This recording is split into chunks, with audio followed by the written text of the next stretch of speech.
Hi, everyone. I'm Sue Erickson, Library Director at Virginia Wesleyan University in Virginia Beach, Virginia. And right now I am Hub Director of the OpenLearning 19 connectivist MOOC. This is our first week of the MOOC. If you didn't join in for the orientation week last week, we're at the end of the week, of course, but this week has focused on open access and open educational resources. And today, I'm excited to talk with Matt DeCarlo, Assistant Professor of Social Work at Radford University. He has authored an open textbook, which counts as OER in my book, but he's also working on a really interesting project that takes him around the state to promote Virginia-created OER. So hi, Matt. How are you doing today?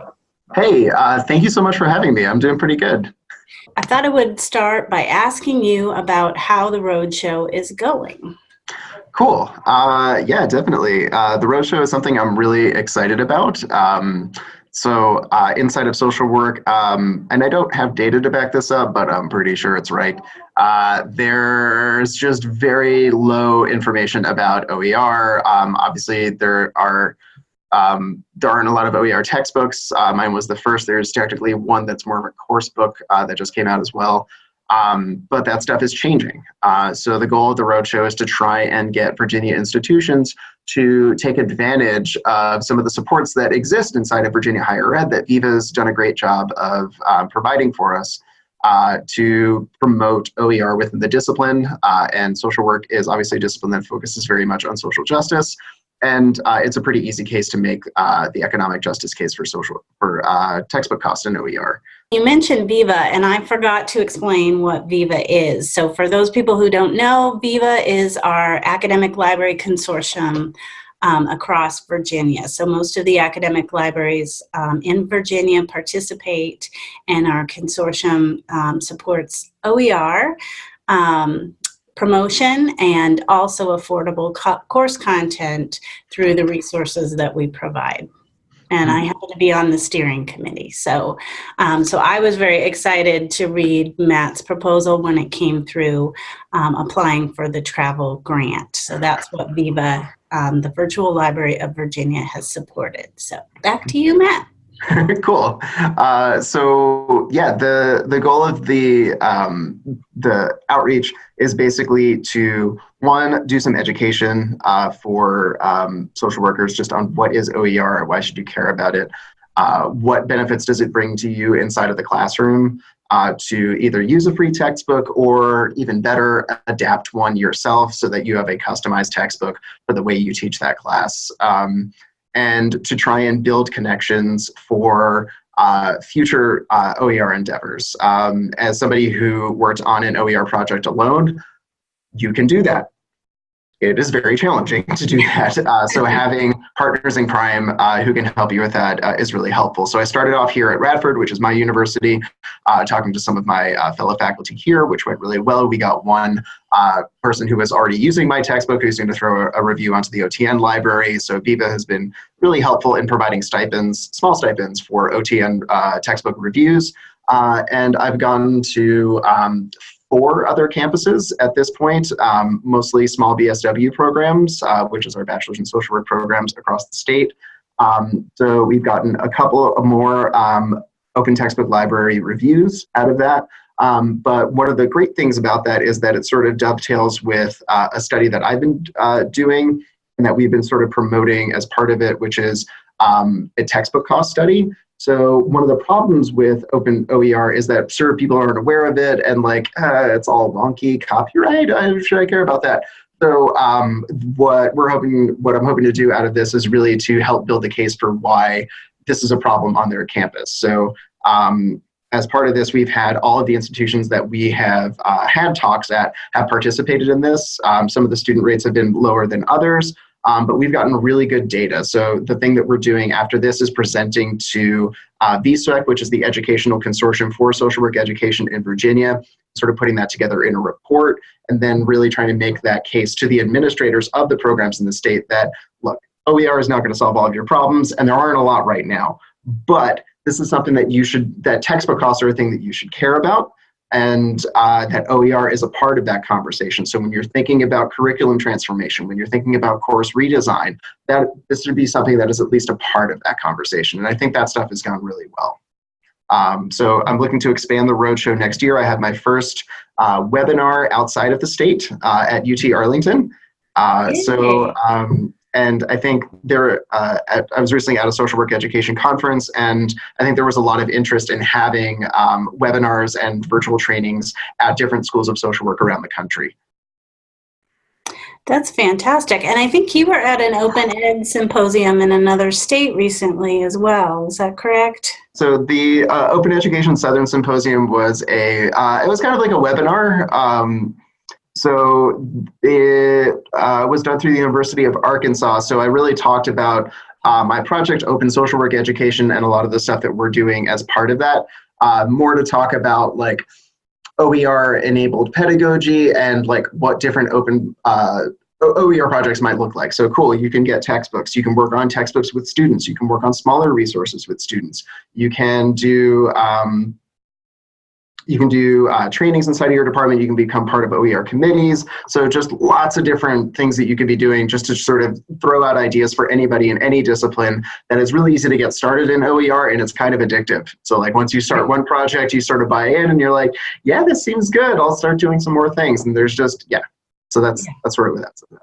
So I think I mentioned you have authored an open textbook. It's called Scientific Inquiry in Social Work.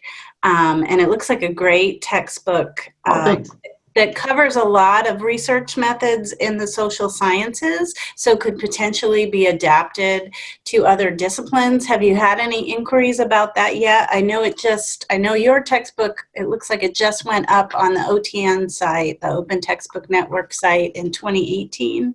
Yeah. Just recently. So we released in August.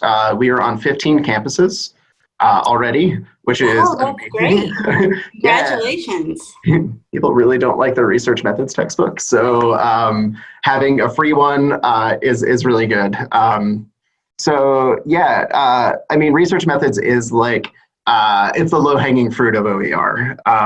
It's pretty much the same across all disciplines. Like some of the stuff that came out in Rajiv Jangani's Psychology of Teaching and Learning special edition, a lot of that stuff was on research methods textbooks, just because there's so much out there and it's so interdisciplinary. It was really easy to adapt. So I took a sociology research methods textbook, snipped out all the sociology stuff, put in social work stuff, and then remixed in a book on literature reviews that was designed for education and nursing students, and then that's the book. So we have one other discipline that is using it in a non-adapted form. I believe that is an education class. So one of the cool things that I got from the literature review book actually is they have inside of their front matter, they had, hey, if you adopt this book, like here's a short Google Forms survey, like tell us, where you're doing, like, how many students is this covering? It's just a pretty short form. And so I was able to sort of track adoption and able to track like some amount of like cost savings and stuff like that. Obviously, it's not great because I can't do that semester after semester, year after year. It's really just the first adoption. But that's been really helpful. So I was able to track one educational discipline person. And the cool thing is speaking with people at conferences, within the discipline, adapting the textbook, I think is going to become more of a thing.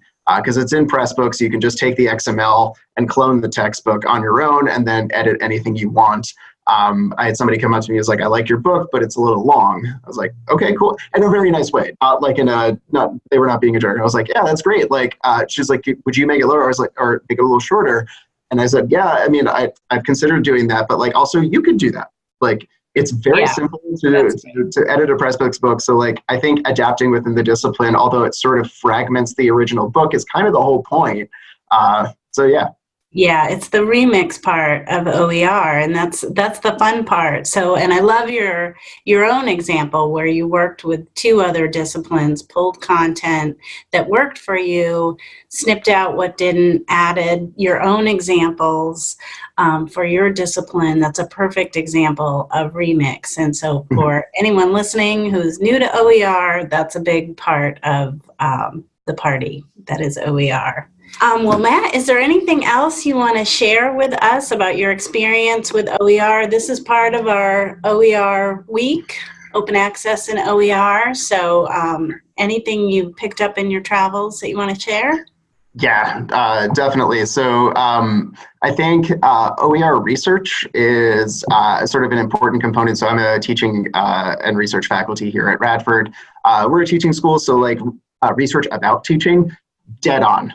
We have a lot of access to students. We have a department that's really open to course redesign and teaching innovation. I do want to put a shout out to the OER Research Fellows program, which is done through the Open Ed group.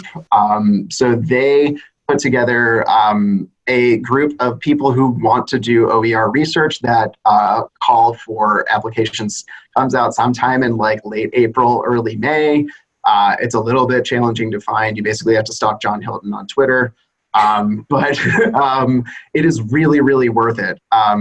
So if you were trying to think of, if you're like me and you're an assistant professor and trying to figure out how might this fit into my plan, Viva is just stepped in with the course redesign grants, which has been able to like fund some like legit just course redesign and adaptation and creation grants. But a way that I was able to fit this in was through research. So we just finished our BSW study where we did like an A/B comparison and did some really good student engaged qualitative research as well. And that's where we found some stuff around the personalization and customization that came through adaptation rather than just adoption of OER textbooks. That adaptation process made it seem like there was just less distance between the author and the student, and the students really valued that, and it overcame a lot of the barriers to research methods learning. So I think that if there are professors who are trying to figure out, or faculty who are trying to figure out, like, how do I sort of make this make sense? There's OER is really good at sort of joining research and teaching and also advocacy and service work inside of academia in a way that is really unique and is something that I absolutely love. And there are tons of supports out there for you as well. I just noticed we do have one question coming in from the chat on the call. This is one of our Open Learning participants who says, my husband is a new assistant professor, but also stubborn. And he thinks— As husbands often are. And he thinks his business textbook options are awful in international business, plus they range in the $180 range. I've offered OER as a way to possibly in the future solve his displeasure of his options in text, but he's kind of stuck and doesn't buy the open access argument. So what would you suggest? Yeah, I think that's a great question. So your husband and I are in a very, very similar position. I teach research methods like all the cool and popular instructors in social work, because that's what social workers want to learn about. But my students didn't really like the textbook that we were using. It cost $180 to learn basic research methods, which is absolutely insane. There's no reason. You can find that stuff for free online. So I was pretty dissatisfied with the textbooks that I was using, and I sort of viewed OER as a way to create something of my own that I really liked. So I imagine what your husband is probably doing is there is a textbook that he kind of has to use, so he uses that, but then he spends a lot of time in class just translating like what's in the textbook so that students can understand it. And that's ridiculous. So you can sort of build OER as being able to design your own textbook so that all of that translating stuff happens before the students enter the classroom. So they come into classroom with the knowledge, assuming they read, that you actually want them to have. And I would bill it, so like maybe he's like, well, I could just write my own textbook and then it'd like make $1 million. So if that's where he ends up going, I think the argument then is, really, you're gonna make $1 million? And also OER allows you to not start from zero. OER, so for me, like I could have written my own research methods textbook.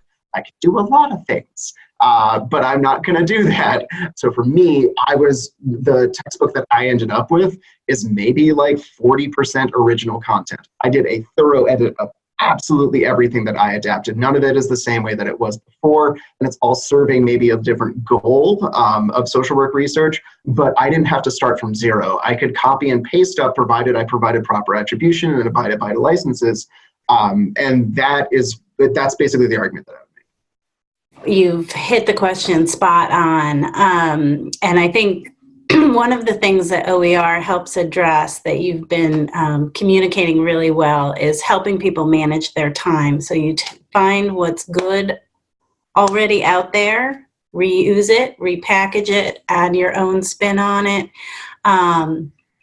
But like you said, you don't have to reinvent the wheel. It's the remix piece that's really the beauty of it. That was a really good question. Yeah, it's totally doable. It's just a matter of finding the good that's already there and adapting it. Yeah, I think so. The other thing about time is that, like, first of all, I mean, Viva has their course redesign grants. I don't know if he's in the Virginia system. There may be grants at your university that are more focused on that stuff.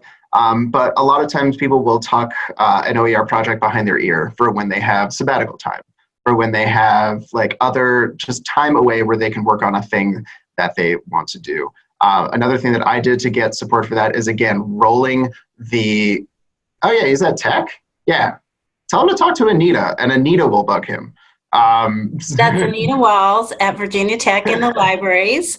And she will probably mention the Business Fundamentals textbook that the Virginia libraries helped support. That's a Virginia Tech created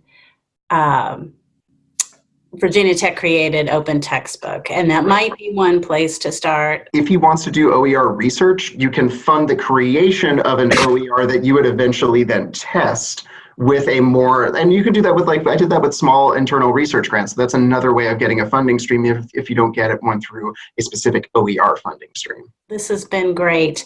And it sounds like our listeners are taking a lot away from this. Matt, thanks again so much. Any last words? No, thank you so much for doing all of this and for all the amazing work you do. I'm really happy to be a part of it. Well, thank you. And thank you for really promoting Viva in this webinar. That was sort of a sidebar. It's nice to see two parts of my life come together, OpenLearning 19 and Viva. Two things I love and support every day. So again, thanks so much, Matt, and we'll see you in the Twitterverse. Thanks.